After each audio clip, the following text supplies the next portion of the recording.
राधे राधे महाराज जी। गुरुदेव भगवान श्री जी ने हमें जितनी संपत्ति, यश, मान, सम्मान दिया है, हमें उसमें सबर, संतुष्टि क्यों नहीं हो पा रही? और ज्यादा इससे कभी संपत्ति नहीं होगी। एकत्रित करने की इससे कभी नहीं होगी, कभी नहीं होगी, क्योंकि इसका नाम माया है। माया जो कभी तृप्त ना हो, चाहे जितना भोग लो। जैसे एक पुरुष पूरे विश्व की समस्त स्त्रियों से समस्त जौ धान्य और समस्त बैंक बैलेंस का स्वामी हो जाए तो भी उसे तृप्ति नहीं होगी।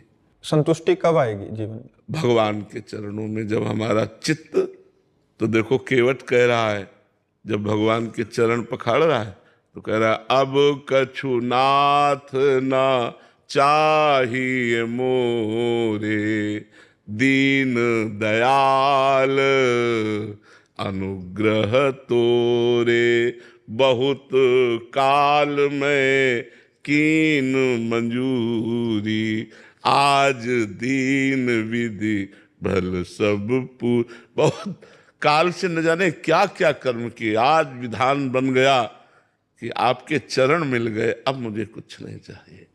जब तक भगवान के चरण न मिलेंगे तब तक शांति नहीं। देखो, हम कई बार कहते हैं कि अगर एक अप्सरा उतर आवे स्वर्ग की तो ऋषि मुनियों के मन चंचल हो जाते हैं।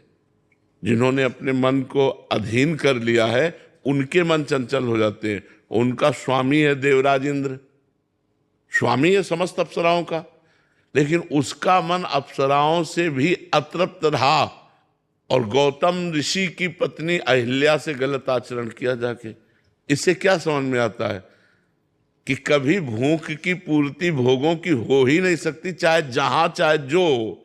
अगर तृप्ति हुई है तो भगवान के चरणों का आश्रय लेने से हुई।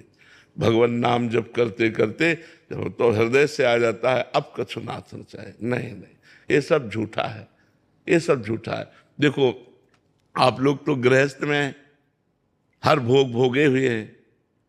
क्या आपका मन उन भोगों के लिए लालायित नहीं है? क्या मन ऐसा कहता कि बस अब तृप्त हो गया? नहीं, फिर वही नई चाह, फिर वही नए ढंग से भोगने की चाह, फिर नए शरीर को भोगने की चाह, नए भोगों को भोगने, ये है। और ये आज से थोड़ी चल रही, जब से सृष्टि हुई तब से हमारी चल रही, तो आज तक पूर्ति नहीं हुई, इस जन्म में भी पूर्ति नहीं होगी। इसलिए सावधान हो जाओ, गलत आचरणों को छोड़ो, अधर्म पूर्वक विषय भोगो और नाम जप करो।